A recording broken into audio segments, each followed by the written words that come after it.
what inspires you? I realize that it's somewhat weird giving a talk that is essentially a question back to the audience. But this talk is not about giving the answers or even having the answers. But my goal here is to really urge all of you to look deep inside you and look into your core and ask yourself, what is it that really drives you? What is it that motivates you, even when no one is keeping score and when it's not about the grades or the paycheck? Now, for some of you, this is going to be a hard task. It certainly was for me. I was your stereotypical good student, meaning that I took really great notes, I memorized everything that all of the teachers told us in class, and I was able to regurgitate it back at really important moments like final exams. And for this, I was highly rewarded. If you asked me then, back in university, what is it that inspires me, I probably would have said something like getting good grades. But even then, I would have known that that really is just on the surface. When I think back to my senior year of university, I was filled with great angst about what the future held, because for 22 years of my life, it really was about getting the A and getting the best grade. And this really caused a lot of internal turmoil. And I'm cognizant that I'm speaking at one of the most prestigious universities here in India.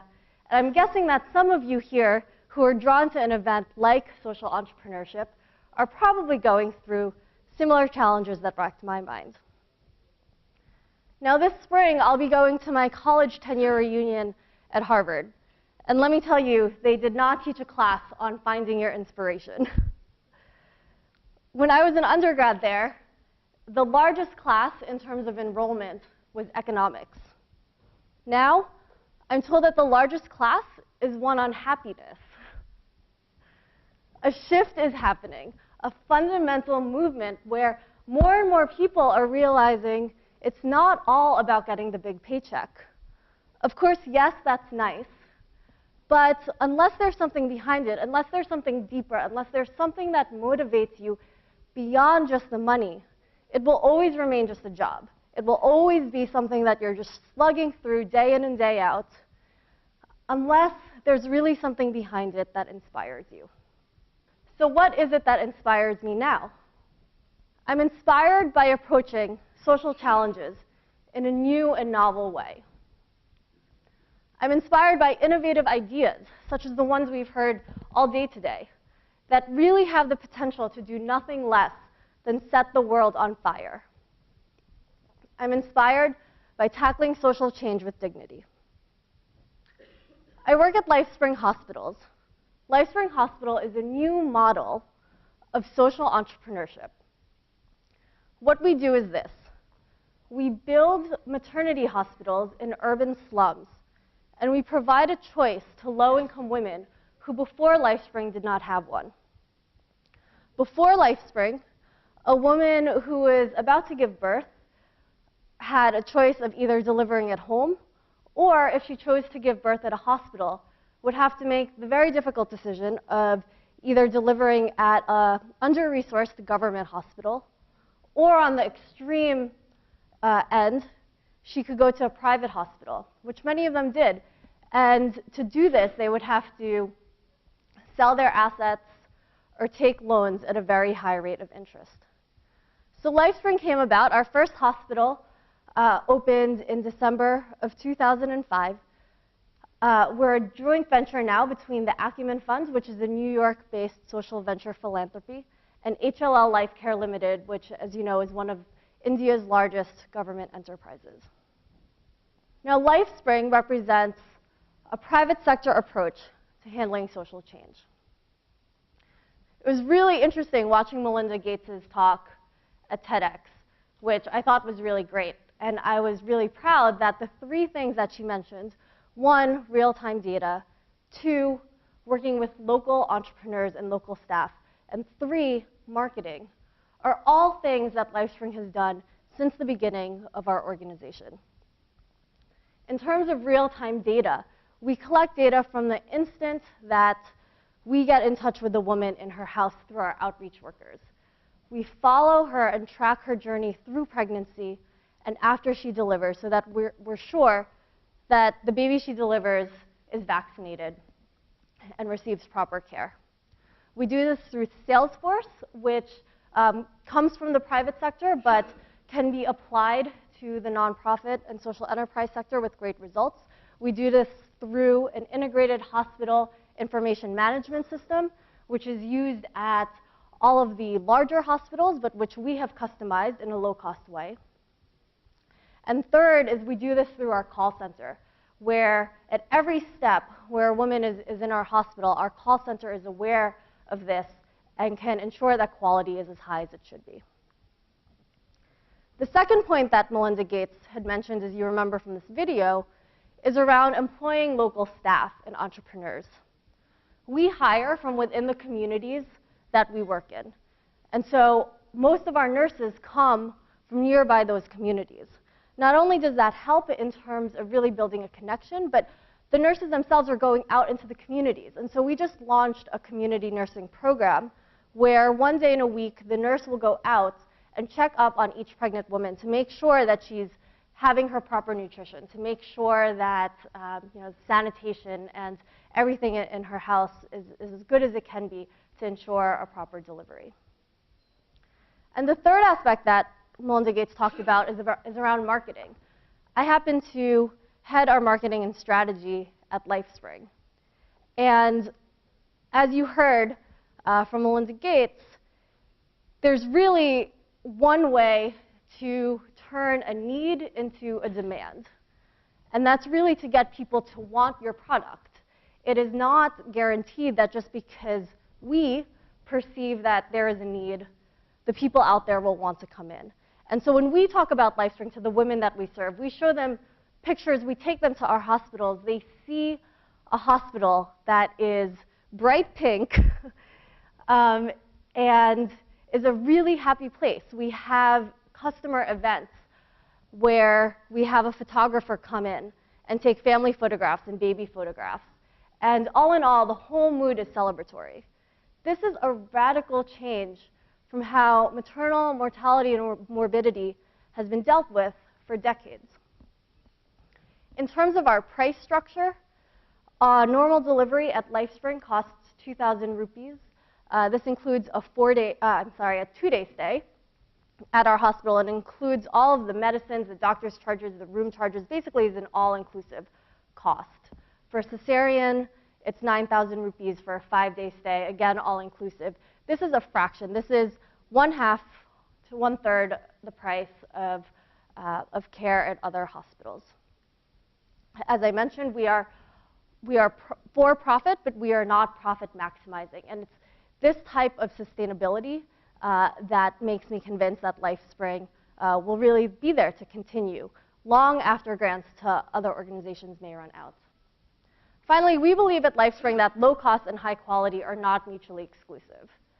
In fact, if you ask me, I think it's actually through our high quality approach that we're able to maintain our low cost structure.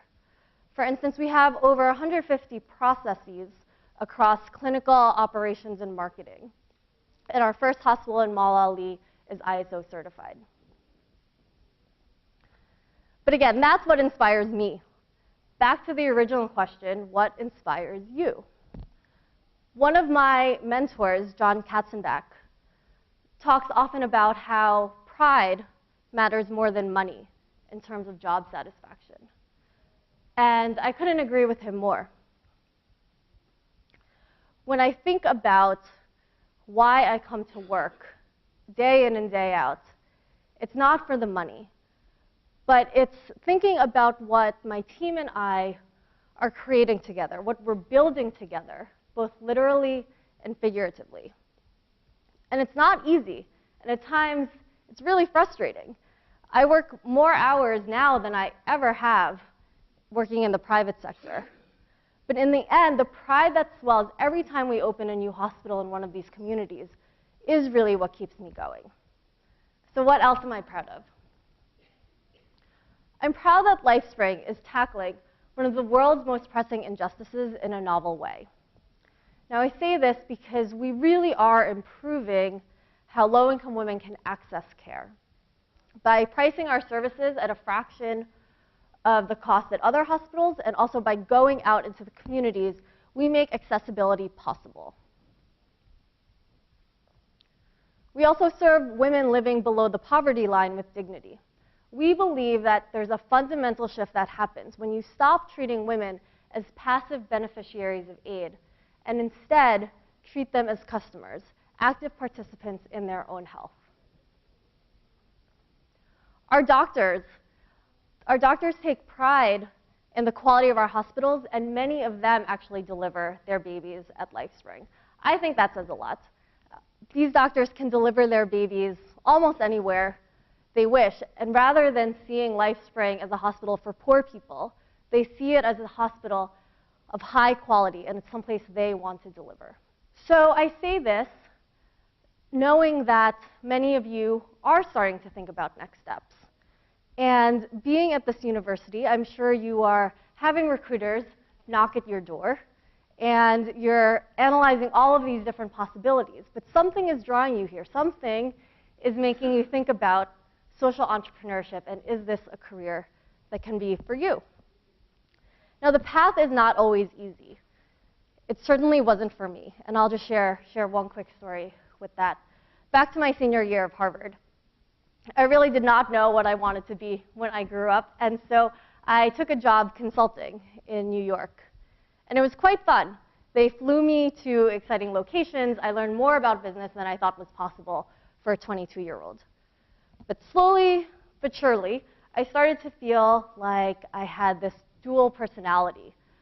Day to day in the office, I was learning about business models and looking at profit statements. But at nights and on weekends, I would spend all of my time volunteering with various organizations. So 3 years after I had been consulting, I decided that it was time for graduate school. Now, this was something my parents had wanted me to do since the time I graduated college. So I figured they'd be really excited to hear from me. And I still remember the night I called them up and told them that I knew exactly what my calling was, and I knew what I wanted to do. And I was sitting in my apartment in New York City and called up my parents, who have a house in Long Island, and excitedly told them my plans. And I told them about all the skills from consulting that I was going to leverage into my true passion, which was international development. Let's just say the call didn't quite go according to plan. My father hung up the phone immediately and refused to talk to me for days. In his mind, this was a complete waste of a Harvard education. And this was something that I could have done, and it would not have taken him and my mom to immigrate to America from the Philippines and make all the sacrifices they had for me and my education. Today, 5 years later, my father is a huge fan of LifeSpring and is my biggest supporter. Now, I say this to prove this point. At times, when you think about what your passion is, if this seems to fall away from the mainstream, it may feel like people you love are disappointed or you're letting them down. But even if it feels this way for a little while, let me assure you, this is temporary. Because without a doubt, there's nothing like the light that shines from a person who lives their life with passion, with courage, and with conviction. An incredible mentor to me, Jacqueline Novogratz, who founded Acumen Fund, often says, "To whom much is given, much is expected." That is what inspires me. So I ask all of you again, what inspires you? Thank you.